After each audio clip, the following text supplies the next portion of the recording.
Sejumlah negara di Asia Tenggara mengalami lonjakan kasus positif COVID-19. Temuan varian virus COVID-19 dari India, yakni B1617, menyebabkan sejumlah negara kemudian memperketat pergerakan masyarakat, termasuk melakukan lockdown.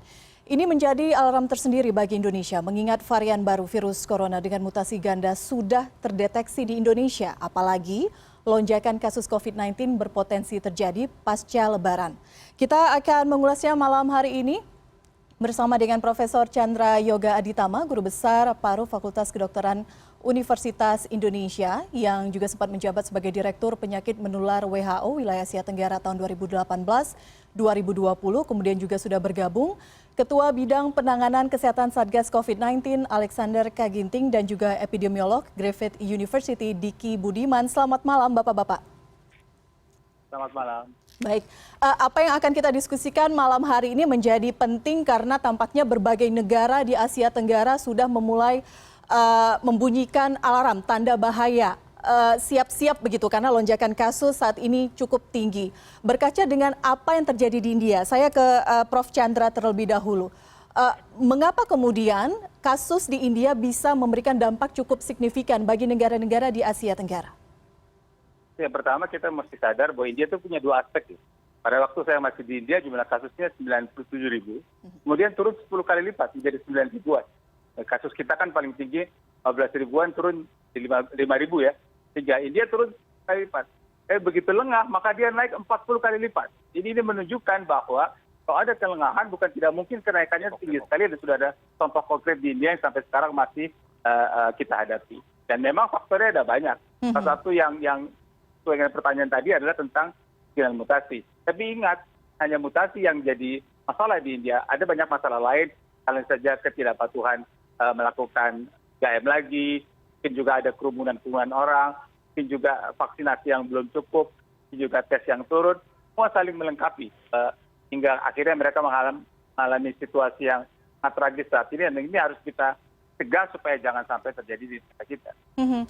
Berulang kali pemerintah kan mengatakan, Prof, waspada apa yang terjadi di India bisa saja terjadi di negara manapun termasuk Indonesia. Karakteristiknya apakah memang serupa kita dan India? Sebenarnya bisa dianggap serupa, bisa juga dianggap tidak. Kalau kita lihat dari 5 faktor yang saya sebutkan. Nomor satu, protokol 3M-nya tidak ketat lagi begitu ya. Teman-teman saya di sana bus sudah penuh, bioskop sudah penuh. Kita analogikan juga mall penuh, pasar penuh, kira-kira seperti itu. Kemudian yang kedua tentang adanya kerumunan, di sana ada beberapa pilkada, dan juga beberapa acara keagamaan, mungkin bisa dianalogikan dengan mudik dan kegiatan-kegiatan beberapa hari mendatang ini. Soal vaksin kurang lebih sama, kita 150 juta dengan penduduk 1,3 miliar, kita juga kurang dari 10%, kurang lebih sama begitu. Dan soal tes, jumlahnya relatif juga tidak terlalu bagus. Kita kalau bicara provinsi per provinsi walaupun nasional bagus. Dan juga soal mutasi, apa yang ada di sana sebagian tidak ada juga di Indonesia. Jadi memang ada faktor-faktor yang sama, dan karena ini jadi alarm buat kita, bagus kalau kita secara lebih ekstra hati-hati mempersiapkan diri untuk menghadapi kemungkinan-kemungkinan yang tidak baik. Oke, faktor lengah itu yang kemudian menjadi salah satu pemicunya selain tadi apa yang disampaikan oleh Profesor sebelumnya. Saya ke Pak Alex. Pak Alex, sudah terdeteksi kemudian di Indonesia varian virus COVID-19 dari India dan sejumlah negara lainnya. Bagaimana kemudian agar kita tidak kebobolan, tanda kutip ya, karena kemarin banyak warga negara India yang masuk dan akhirnya terdeteksi positif di Indonesia? Baik, pertama, sebagaimana tadi yang disampaikan oleh Prof. Chandra, guru saya juga, bahwa memang bahwa pandemi itu bukan berarti ada regionalisasi dalam satu negara, tapi ini mengakibatkan berbagai negara di dunia. Apa yang terjadi di India cepat akan terjadi di Thailand, di Malaysia maupun di Indonesia. Dan ini terjadi karena semua kita ini terkoneksi. Jadi apa yang disampaikan oleh Kementerian Kesehatan bahwa sudah ditemukan varian jenis baru B117, B1351, dan terakhir B1617. Dan varian-varian ini membuat lebih gampang menular, bahkan kadang-kadang karakter klinisnya juga berbeda, sehingga kita semua harus waspada dan mempelajari bagaimana karakternya, sehingga diagnostik bisa lebih tegak, dan kemudian penanggulangan bisa lebih baik. Jadi pemerintah dari sejak awal sudah mewaspadai ini. Sejak November di mana dilaporkan ada varian baru, varian of concern yang dilaporkan di Inggris, dan kemudian ada di India. Ini terbukti dengan adanya surat edaran dari Satgas yang mengatur tentang perjalanan luar negeri. Bahwa semua yang datang harus dikarantina. Tidak boleh ada tawar-menawar. 2 kali pemeriksaan PCR. Dan yang kedua, meningkatkan kapasitas laboratorium genome sequencing. Yang tadinya hanya 17, kalau perlu diperluas. Sehingga dengan demikian kita bisa mengidentifikasi lebih cepat dan kemudian kita bisa membuat produk-produk regulasi yang lebih baik. Dan seperti kita ketahui bahwa WHO mencatat berbagai peningkatan kasus sampai 49% varian B117. Ini juga yang mungkin terjadi di Malaysia, sehingga kita juga mencegah kerja migran di Indonesia yang walaupun dia membawa surat negatif, tapi tetap harus kita periksakan.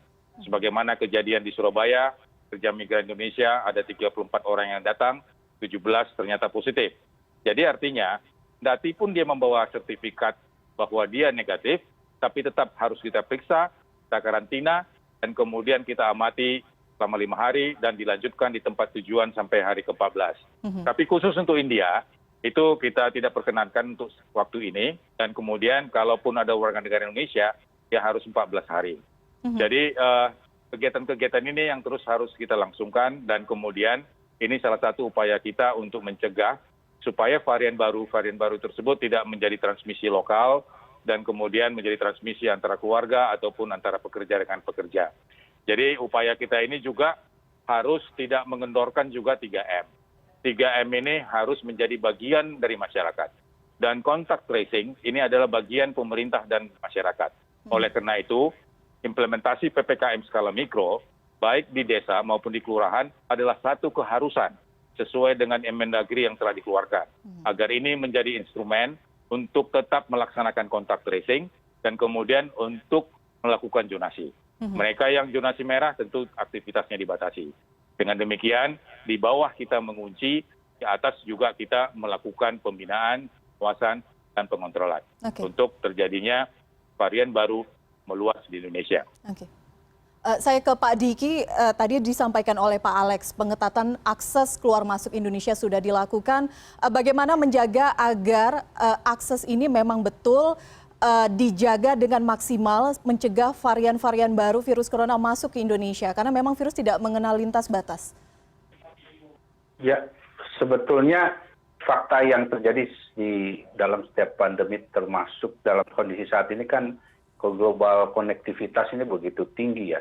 Bahkan pada negara yang membatasi ketat sekalipun, pembatasan seperti Australia, nggak bisa juga 100%. Ya, nggak menjamin. Jadi, dan itu sesuai dengan literatur sebetulnya. Karena pintu masuk itu luar biasa banyak ya. Karena ini kan orang ini bergerak begitu banyak celah-celahnya. Nah, apalagi kalau longgar tentunya. Nah, oleh karena itu, kita apresiasi ya yang disampaikan pemerintah seperti itu. Nah, namun tentu harus terus ada review berkala ya, apalagi misalnya begini, ketika kita akan melakukan pembatasan di dalam negeri, ya juga pembatasan di pintu masuk ya, jangan ada kesan pelonggaran-pelonggaran ya dengan berbagai macam alasan. Dan karena sekali lagi namanya pandemi ini nggak perlu banyak-banyak kok. Hanya satu orang cukup bisa memporak-porandakan situasi di satu negara yang terkendali.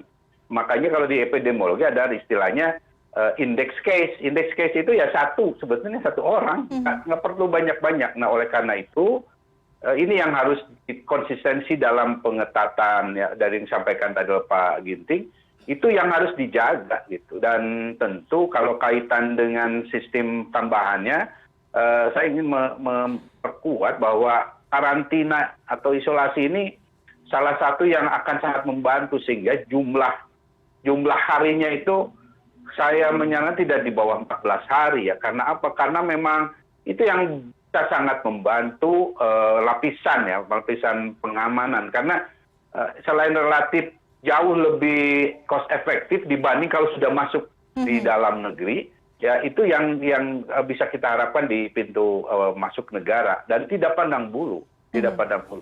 Oke, berbicara tidak pandang bulu, kita juga berbicara mengenai bagaimana penyekatan yang dilakukan, larangan mudik yang sudah mulai berlaku. Karena pasca libur panjang, biasanya terjadi tren lonjakan kasus COVID-19 di Indonesia. Bagaimana antisipasinya, kita akan berbincang usai jeda, tetap bersama kami.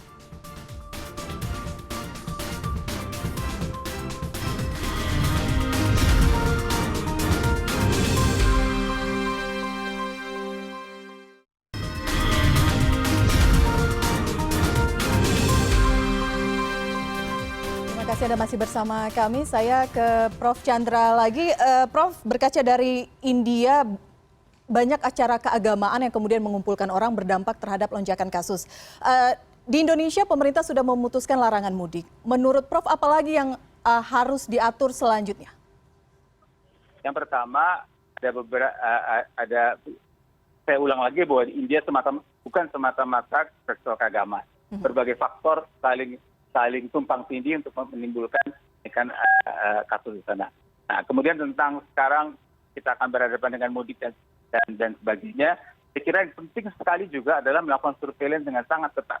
Surveillance itu maksudnya diamati perkembangan kasus dari waktu ke waktu. Dan surveillance itu terdiri dari 3 faktor.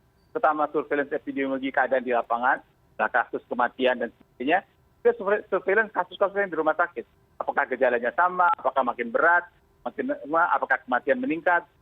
Dan yang ketiga adalah surveillance genomic surveillance, mengetahui apakah ada mutasi baru. Jadi sambil ada pengetatan orang tidak boleh mudik dan sebagainya, surveillance itu penting. Itu satu. Dan yang kedua, ini saya juga baru terima pertanyaan soal mana sholat Id dan sebagainya. Saya kira prinsip dasar yang selalu kita kan ada 3, juga disampaikan oleh WHO. Bagaimanapun di luar ruangan itu lebih bagus daripada di dalam ruangan. Yang kedua, manapun lebih jauh jaraknya lebih bagus daripada di dekat dan berkerumun. Gitu. Dan yang ketiga, bagaimanapun makin pendek waktu berkerumun atau makin pendek waktu berkumpul dengan orang lain, lebih besar kemungkinan penularannya dibandingkan dengan waktunya makin terbalik. Makin pendek, makin kecil kemungkinan penularannya. Jadi kalau toh mau ada kegiatan-kegiatan, kita pakai tiga kaidah ini. Kalau bisa di luar ruangan, kalau toh harus dalam ruangan itu ada ventilasi yang bagus begitu, kemudian harus ada jarak yang cukup antara orang satu dengan orang lainnya, dan waktunya sedekat mungkin, tentu saja dengan menggunakan masker. Ditekankan terus kepada masyarakat, dan ujungnya adalah saya sampaikan sebaiknya bahwa semua ini gunanya adalah untuk melindungi masyarakat sendiri. Aturan-aturan yang ada bukan karena aturan dari pemerintah, dari Satgas, dari kementerian, tapi maksudnya untuk melindungi kita, untuk melindungi keluarga kita, melindungi orang yang kita cintai agar terhindar dari penyakit COVID-19, masa di mana cukup banyak kerumunan sekarang ini. Pak Alex, bagaimana kemudian menyampaikan pesan ini kepada masyarakat? Kan proses edukasi sudah dilakukan sejak awal kasus COVID muncul di Indonesia hingga saat ini, tapi tampaknya celah masih terus saja terbuka di sana, kemudian dimanfaatkan oleh masyarakat. Ya, seperti kita ketahui bahwa strategi penanggulangan COVID kita secara nasional itu ada 3 hal, bahwa 3T, contact tracing itu terus harus berjalan, kendati pun libur ataupun tidak libur. Kemudian 3M itu harus jadi milik masyarakat dan menjadi perilaku masyarakat.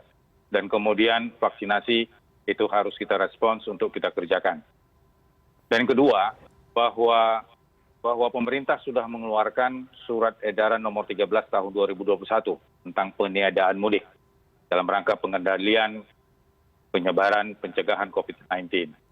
Kemudian Menteri Perhubungan juga sudah mengeluarkan peraturan Menteri Perhubungan nomor 13 tahun 2021 tentang pengendalian transportasi. 2 hal inilah yang harus menjadi pedoman kita di dalam rangka mengimplementasikan bahwa tidak ada mudik. Dan bahasa kita adalah tidak mudik. Itu adalah keputusan politik negara untuk menjaga keamanan, keselamatan masyarakat. Dan menjaga keamanan dan keselamatan masyarakat ini adalah panggilan konstitusi. Oleh karena itu pemerintah secara tegas bahwa semuanya harus dengan narasi yang sama, tidak ada mudik. Nah, bagaimana dengan aglomerasi? Aglomerasi itu adalah satu istilah yang menyatakan bahwa ada satu kesatuan wilayah di mana ada domisili, ada pekerjaan, ada perkantoran, dan ada hubungan aktivitas ekonomi, hubungan aktivitas sosial. Di dalam aglomerasi itu ada 9, termasuk Bodetabek, termasuk di Solo Raya, dan termasuk juga di Makassar. Kegunaannya aktivitas ekonomi, sosial, bahkan juga aktivitas keagamaan, semua bisa berjalan. Sehingga transportasi masih ada. Tetapi transportasi yang ada itu bukan diterjemahkan untuk mudik. Tapi transformasi itu diterjemahkan untuk melayani kebutuhan-kebutuhan esensial. Kebutuhan esensial itu termasuk ekonomi, termasuk juga rumah sakit, termasuk juga logistik obat, dan termasuk juga untuk melakukan evakuasi medik dan sebagainya. Sehingga sebenarnya dalam peraturan Menteri Perhubungan nomor 13 tidak ada di situ ditulis mudik lokal. Yang ada adalah di daerah aglomerasi masih disediakan fasilitas transportasi baik untuk kepentingan publik maupun untuk kepentingan masyarakat ataupun pribadi. Jadi oleh karena itu memang ada berbagai peraturan yang dikeluarkan.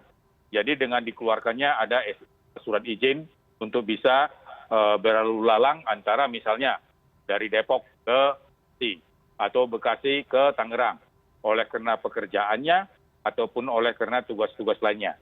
Inilah yang disebut dengan kepentingan non-mudik. Jadi kepentingan non-mudik ini nggak boleh digeser menjadi mudik. Dan kemudian aglomerasi itu sudah ditetapkan. Sebagai contoh, dan Binjai, Deli Serdang, Karo, 1 aglomerasi. Kemudian Jakarta, Bogor, Depok, Tangerang, Bekasi, itu juga 1. Demikian juga Bandung Raya, Kendal, Demak, Ungaran, Salatiga, Semarang, dan Purwodadi. Ini juga 1 aglomerasi. Jadi kegiatan ini sebenarnya nggak boleh ditafsirkan ataupun terjadi pembelokan untuk kepentingan-kepentingan yang mengakibatkan risiko. Oke, baik. Yang terakhir, bahwa kita sudah menyadari dan mengetahui bahwa setiap mobilisasi, setiap pergerakan masyarakat, pun tujuannya untuk silaturahmi, itu akan memberikan risiko. Risiko itu ada di depan mata kita. Malaysia, Thailand, Nepal, ini sudah jadi contoh. Oleh karena itu, masyarakat harus cerdaskan. Kalau dia memang mencintai keluarganya, mencintai dirinya, mencintai seluruh kerabatnya, ini harus dihindari. Sehingga dengan demikian, kita bisa mengkontrol pandemi COVID-19 di Indonesia. Baik. Memang kita mempunyai kerinduan untuk mudik, kerinduan untuk ke pasar, kerinduan untuk kegiatan aktivitas sosial dan kegiatan keagamaan lainnya. Tapi di depan mata kita risiko itu sudah ada. Dan risiko ini bisa kita putuskan kalau kita melaksanakan 3M, kita memakai masker, mencuci tangan, menghindari kerumunan, menghindari mobilisasi, dan termasuk juga kontak tracing juga nggak boleh turun, kapasitas testing juga harus ditingkatkan, sehingga dengan demikian pemerintah bisa mengkontrol penanggulangan pandemi sesuai dengan apa yang menjadi cita-cita kita bersama. Baik. Sehingga ini bisa kita akhiri. Dan Pak kemudian Alex. bisa kita kontrol. Dan ini tidak bisa tugas pemerintah. Ini Baik. harus menjadi tugas bersama masyarakat, sama-sama pemerintah. Baik. Mungkin ini yang harus bisa kita sampaikan dengan bahasa lokal, dengan bahasa sehari-hari, bahwa transportasi di aglomerasi masih disediakan dalam rangka mendukung kebutuhan-kebutuhan esensial. Baik. Bukan Oke. transportasi dalam rangka mudik. Misalnya Alex. saya tinggal di Depok, saya kunjungi orang tua dan mudik saya Karawaci. Bukan itu yang dimaksud. Tetapi bila mana ada keperluan-keperluan yang esensial, kita masih bisa sediakan daerah aglomerasi yang sudah ditetapkan. Oke, Pak Alex, pertanyaan saya, jika kemudian ada kepala daerah yang menerjemahkan bahwa mudik lokal di wilayah aglomerasi diperbolehkan, apakah itu artinya memang kepala daerah tersebut gagal menerjemahkan pedoman yang disampaikan oleh Satgas, atau memang dibuka ruang kompromi di sana? Pak Alex, usai jeda jawabannya kami akan kembali sesaat lagi.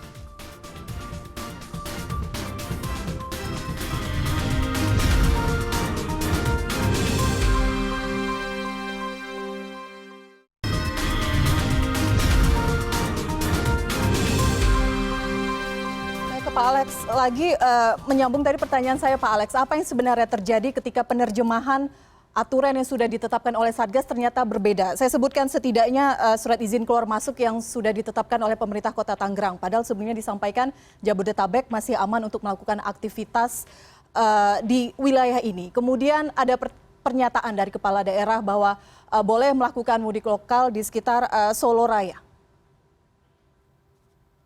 Jadi sebenarnya apa yang sudah diatur di Surat Edaran Nomor 13 dan kemudian Permen Hub Nomor 13 tahun 2021 dari tanggal 6 sampai tanggal 17, isinya adalah mudik tetap dilarang. Namun masih membuka ruang untuk kegiatan berpergian non-mudik yang ditetapkan dan diizinkan oleh pemerintah. Bahasa ini yang tidak dibaca secara cermat. Oleh karena itu bahasa inilah yang harus kita lihat, bahwa pemerintah tidak mengunci sekeras-kerasnya karena manusia adalah hidup yang punya mobilitas, punya aktivitas yang dalam skala prioritas tertentu harus difasilitasi. Jadi tujuan kepentingan non-mudik yang di situ adalah bekerja atau perjalanan dinas, kunjungan keluarga sakit, kunjungan duka anggota keluarga yang meninggal.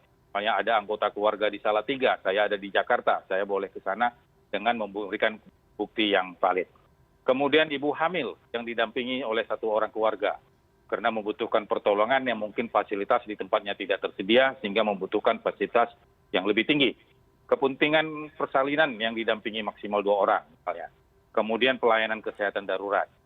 Dan kemudian juga kepentingan-kepentingan medik lainnya ataupun non-mudik lainnya seperti yang kebutuhan-kebutuhan yang esensial apakah di keluarga, di komunitas. Dan ini tentunya sepengetahuan kepala desa atau lurah setempat. Oleh karena itu dalam aglomerasi ini nanti sangat penting sekali peranan PPKM skala mikro.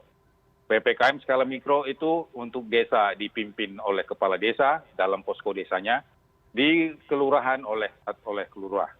Jadi posko desa, posko kelurahan harus bisa juga memantau, mengawasi, mengendalikan seluruh kejadian di dalam dan kelurahannya, baik yang datang, baik yang keluar, termasuk juga mengawasi tetap berjalannya kontak tracing dan kemudian berjalannya zona isolasi dan kemudian melihat zona isolasi tersebut apakah hijau, kuning, oranye atau merah dan kemudian juga memfasilitasi kalau memang perlu dirujuk ke rumah sakit oleh karena sakit, ini juga adalah tanggung jawab posko desa dan posko kelurahan. Sehingga posko desa dan posko kelurahan itu tidak hanya sekedar jabatan-jabatan yang diberikan oleh karena kegiatan oleh setiap lokal, tetapi dia juga memberikan tanggung jawab kegiatan yang sifatnya sistemik, lateral, dan juga bersinergi dengan lainnya. Sehingga dengan demikian, mobilisasi masyarakat tingkat desa dan tingkat kelurahan ataupun di tingkat RW RT bisa terkunci. Walaupun juga masih bisa dibuka, misalnya working from home 50%, working office 50%, pasar masih bisa dibuka, tapi semua ada batasan-batasannya. Baik, Pak Alex, saya harus ke Pak Diki karena waktu kita terbatas. Sudah jelas yang disampaikan oleh Pak Alex, edukasi kepada masyarakat sudah clear begitu. Surat edarannya apakah memang mengandung multitafsir atau memang ada kepala daerah yang gagal menerjemahkan pedoman ini? Menurut Pak Diki seperti apa? Saya kira isu selalu sampai saat ini ada masalah komunikasi. Komunikasi dan itu ada di interaction review-nya kita, salah satu yang menjadi catatan dan tentu harus diperbaiki ya. Dan penting sekali sebelum mengakhiri, sebetulnya saya ingin menyampaikan bahwa situasi memang sudah cukup serius ya. Jadi kalau apa yang kita amati yang terjadi misalnya Amerika ketika dia kasus meledak itu Amerika nggak sendirian. Amerika tuh dengan negara sekitarnya itu pun akan terdampak. Kita ingat waktu itu Meksiko, Peru, Kolombia semua terdampak gitu. Dan itu bisa menjadi alami gitu, menjadi tanda bahaya. Nah saat ini tanda bahaya itu sudah nyala ya. Saya sampaikan sudah nyala di ASEAN ini sudah nyala.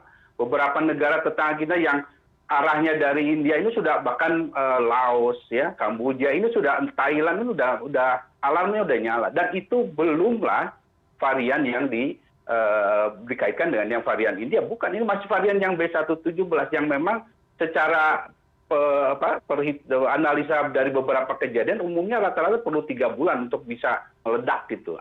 Dan Indonesia memang relatif masih baru nih B117, tapi ini artinya jangan sampai ini menjadi pengabaian. Ini makanya kesempatan inilah dalam kaitan karena mudik ini luar biasa pergerakan banyak orang dan bisa menjadi trigger. Kita ini sudah punya bom waktu ya. Bom waktu kasus itu adalah klaster-klaster yang tidak teridentifikasi dan artinya tidak terselesaikan. Itulah makanya Indonesia dalam status level community transmission yang sudah lebih dari 1 tahun, yang artinya kita dalam ranking yang posisi pengendalian pandemi itu terburuk gitu. Artinya belum dalam level yang terkendali.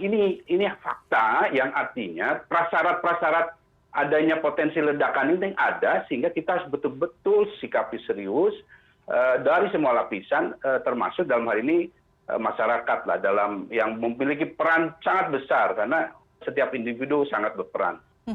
Oke, apakah kita harus sampai pada titik penerapan sanksi yang lebih ketat lagi? Karena banyak sekali regulasi yang dikeluarkan, tapi nyatanya saat ini memang tren kasus positif COVID-19 di Indonesia belum juga melandai. Ya, saya termasuk yang tidak terlalu setuju ya kalau masalah sanksi. Ya, saya lebih memilih literasi daripada sanksi ya, karena masyarakat kita sudah cukup berat ya dalam kondisi saat ini, sehingga itu peran tentu tidak hanya pemerintah, peran tokoh, public figure dan lain sebagainya untuk meningkatkan literasi ini, literasi vaksin, literasi bahwa 5M penting, bahwa membatasi mobilitas penting. Nah ini yang tentu harus kita bangun, karena sanksi itu pada gilirannya juga dalam konteks Indonesia sulit. Masyarakat itu sudah cukup ya dalam kondisi yang sangat terbatas dalam beberapa aspek.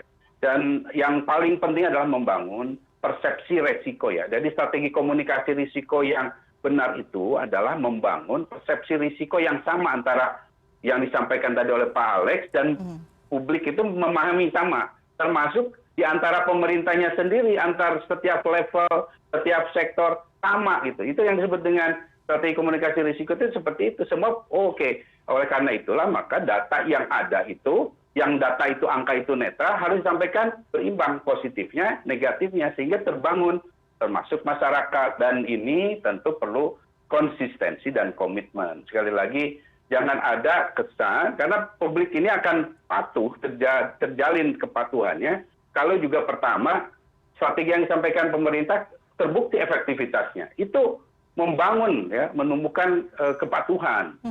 Kemudian kedua ada konsistensi. Ya, tidak ada dalam tanda kutip tebang pilih ataupun ketidakadilan, karena terus terang ya sekarang di tengah melarang mudik kok ada warga negara asing yang boleh masuk, kan ini satu hal yang buat publik itu akan jadi pertanyaan, mereka dibatasi kok ini boleh masuk, dan buat dari sisi epidemiologi menurut saya ini berisiko sekali gitu. Jadi ini yang harus saya kira selalu kita ya, tentu tidak ada yang sempurna ya, tapi upaya perbaikan ini harus terus kita lakukan. Oke, baik. Karena waktu kita sangat terbatas, sebagai penutup saya ke Prof. Chandra, skenario apa lagi yang harus disiapkan pemerintah Indonesia mengingat alarm tanda bahaya sudah nyala di berbagai negara di Asia Tenggara?